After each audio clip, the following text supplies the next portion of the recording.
Well, when Scott first told me he was thinking about running for mayor, I was saying, why, Scott?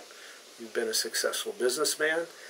I know you spend a lot of time in your philanthropic things you do, and why would you want to do this? And he talked about the challenge that it presented for him to grow into a new and different field, take the skills that he's learned and applied successfully in business and apply them to the broader good, which would be the people of St. Petersburg. You know, you look at being mayor and you think, well, that's chief executive of a city. However, you never see business people there. And the more I thought about Scott being mayor, I thought, well, you know, maybe a business person as a mayor would be a real benefit, because not only, you know, do they know how to manage something, but they understand budgeting, they understand the need for how to properly manage people to get the most out of them, to make them want to come to work, to make them buy into what you're saying, to make them enjoy the process of growing in the right direction together. Scott was very concerned about how people sort of were living their lives. He didn't want them just to come in and be an employee. He wanted to help provide for them. He used to coach them in finance. He would talk to them about going back to school to better themselves. He would pay for it. We had an open policy. If you go to school, he'll pay for the tuition and the books, depending upon the grade you get. And you didn't have to take a business course. You could take anything, because he believed that education was the foundation that people used to grow from. And he also provided excellent benefits. For a small company, we had the best benefits in the area. We had group insurance that was pretty comprehensive. You had to contribute, but you didn't have to contribute as much as other companies in the area. And we had long-term and short-term disability, which was unheard of for a company this size. And then he later brought on the 401k for savings for retirement. So he saw himself as kind of like the father of the family of Scott Payne. And now, if you remember, 91 was a recession year. And when you're in a small company, part of the key to success of a small company is cash management. The saying is cash is king. So we were struggling a little because it was recession, sales were down, people don't build, and they can put off painting for a year or two. And Scott had already cut his salary way down. We were cutting expenses all over. We were trying to control whatever we could.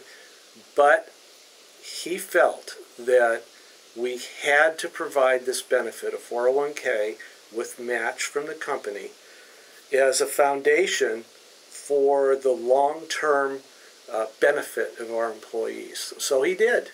And I wasn't that excited about it because I was watching the cash, but he was the boss. We did it. Turned out to be very successful.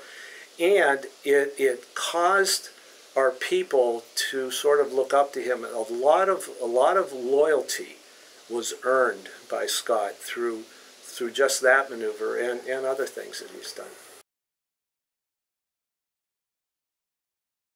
From my knowledge of Scott, very, very curious mind, reads everything. And he's kind of a visionary in that he has a lot of ideas. And he's not afraid to sit in a room with people, you know, the top echelon, and throw out these ideas and have them discussed. And if you don't agree with him, he'll listen to you, and he'll listen to the reasons why, and then he'll present his case, and then you go forward from there. He always has something new to bring to the table on a regular basis. Well, Scott hand chose the people that worked for him that had the various management positions. As a matter of fact, the people that Scott chose are the people that run the company now. They're still here over 10 years after he sold the company. And the investors that bought it still have confidence in the management team.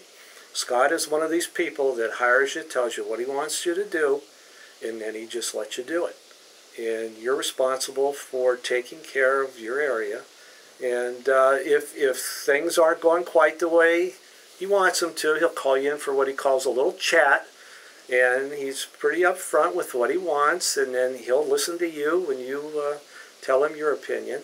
And then you come to an agreement and you go forward again. He's very hands-off, very easy to work for, really, about how he feels about his workers.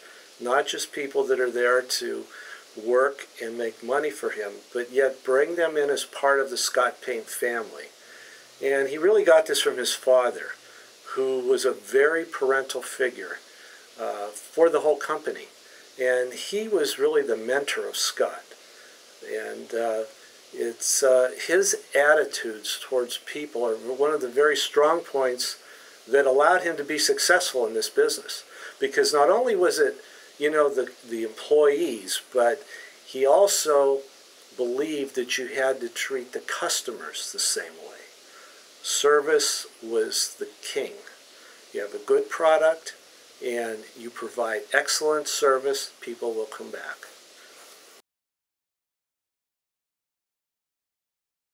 Sarasota County and Scott were talking about, Scott actually sold our old building to Sarasota County, so he knew the people over there.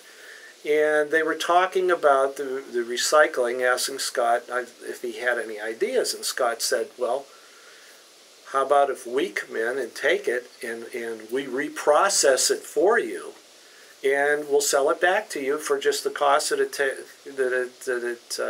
that we put into it for reprocessing. It would be labor, can label, and some profit. And they said, well, what would that be? And Scott put some numbers together and based on the volume.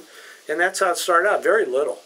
I mean, as I recall, way back when we first started, I'll bet we were doing, probably maybe $10,000 a year. And from that point on, it has grown to be, we're one of the largest recyclers in the state of Florida.